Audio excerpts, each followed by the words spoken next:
In 2016 and 2018, I ran for state representative while I was still full-time faculty at Western in the English as a Second Language department. And I was managing a CSA called Barefoot Gardens. And some of your listeners may not know what a CSA is. So a CSA is when a group of people pay their a farmer, to produce usually vegetables for them during the season.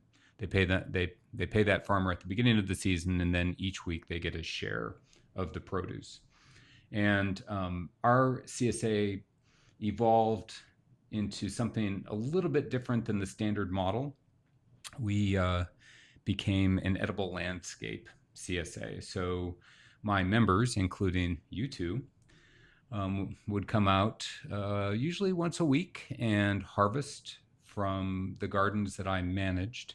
And I acted as kind of a guide, but also basically the gardener for that group. And each year I would assess which crops I had grown enough of and which I hadn't, based on what people were harvesting.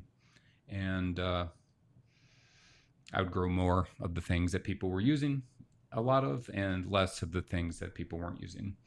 An interesting example for me is kale. When we started the CSA in 2003, I had 5 kale plants and nobody wanted any of it. And when we quit in 2019, which was the last year of the CSA, I'll bet I had 100 kale plants just to keep up with the demand from my members. And that, I think, shows how much kale became more popular, but it also reflects a lot of learning in community that our members did. They would talk about, they're like, what is this? How did you use this? And so I was always kind of dissatisfied with the CSA in that, even though we gave very steep discounts to people if they asked for them, I still felt like most of the community couldn't belong to our CSA because they just couldn't afford it. And I always had this kind of idea in the back of my mind that maybe someday we would be able to figure out a way to do that for the community. And that's basically what the Giving Gardens is. So in 2016 and 2018, I ran for state representative while I was doing these other two things, while I was teaching and I was managing the CSA. And let's just say that I was too busy during that time. So I lost both of those campaigns. The first one, we got 45% of the vote, and in the second one, we got 48% of the vote.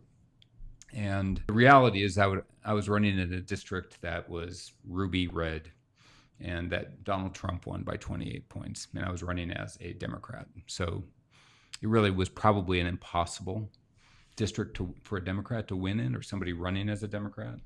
But we ran great campaigns, and I learned a lot about fundraising, public speaking, talking to people. I learned a lot about how people actually live and how poor this region is, because I went door to door and we knocked on doors in every town above 100 people in 8 counties.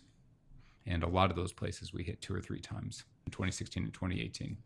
So in 2019, right after I had lost that election in November of the previous year, my wife Karen and I decided to discontinue the CSA. It felt like it was time to do something else. And that was also when the last semester of my department, which closed at the end of the spring of 2019. And Western's English as a Second Language department closed and has never reopened. So it was time to do something new. We talked about it, and I decided that I was really interested in working for and learning how to run a nonprofit organization. I reached out to somebody from an organization called Genesis Garden that works on housing and food insecurity issues. And I worked with them for a couple of years. And then we kind of disagreed on the future of the organization, and I could go into a lot of that, but I don't think I will here, but I could. Partially because we started several new programs during the pandemic that I thought were more important than what they had been doing before.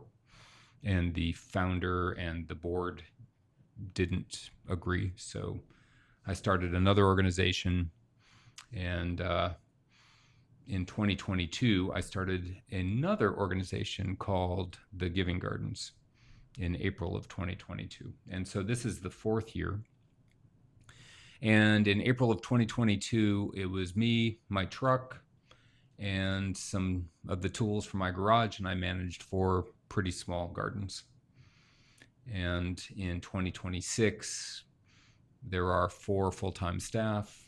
We have over 30 active volunteers, and we manage 12 much larger public access gardens, a very large production garden, growing a lot.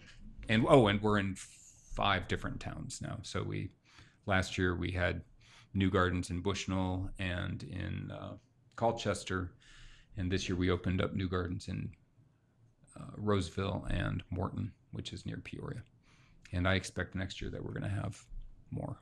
Are you trying to like multiply this? It sounds like your goals towards the community are really important. Hopefully that keeps on expanding. But I guess, why do you think gardening matters to you, and why should it matter to me and the community? And do you think the importance of gardening has grown over the last 5 to 10 years?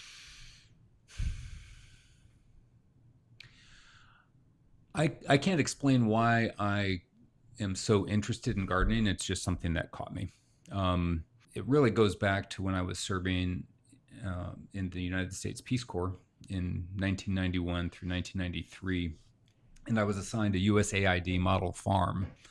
And basically, that farm had been abandoned, and it was my job to kind of get it up and running and model some ways of agriculture that would be useful to the surrounding population. So I would go up into the hills with the men in the village and kind of see what they were doing, and I did that for several weeks. And then I eventually got some funding from the Department of Agriculture of the Dominican Republic to pay 2 men to come and work on the model farm with me.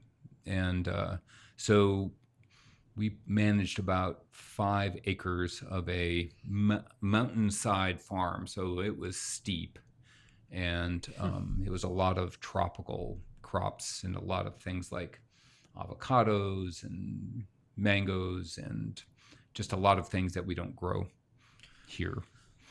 And what really captured me was going out on the landscape and finding food.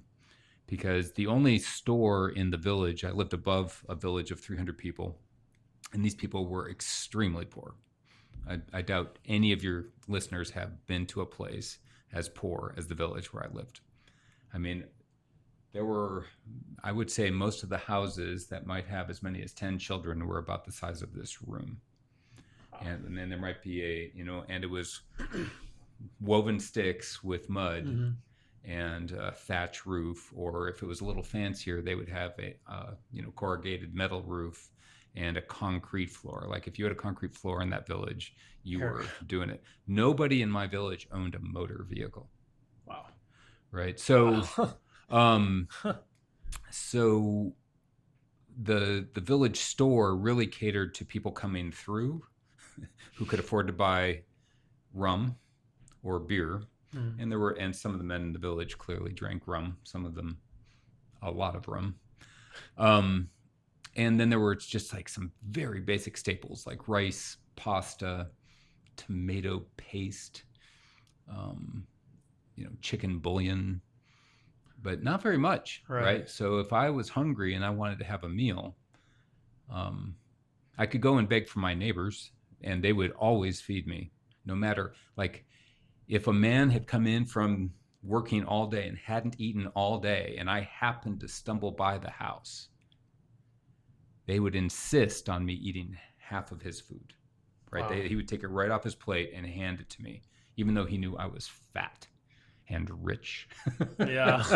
It was just, the hospitality was just really like, you know, so I had a lot of motivation to garden and to figure out how to grow food crops.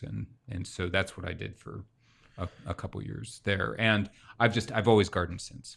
So was that your first experience gardening when Well, you were my on this Peace Corps, or has gardening or farming been part of your life previously? so my parents had a garden, but it was the kind of thing where my dad would plow like a quarter acre, and then he and my mom would plant it, and then dad would go and do research all summer in another state. And my mom's raising three boys, and it was just a weed patch. Mm. And so we got a few snap peas, first crop of lettuce, and that was pretty much all that the garden would yield. But they went through the motions every year. But I could guarantee, if you had asked me before I went to Peace Corps if I would ever garden, I would have just laughed. Not Yeah. a chance. Not a chance.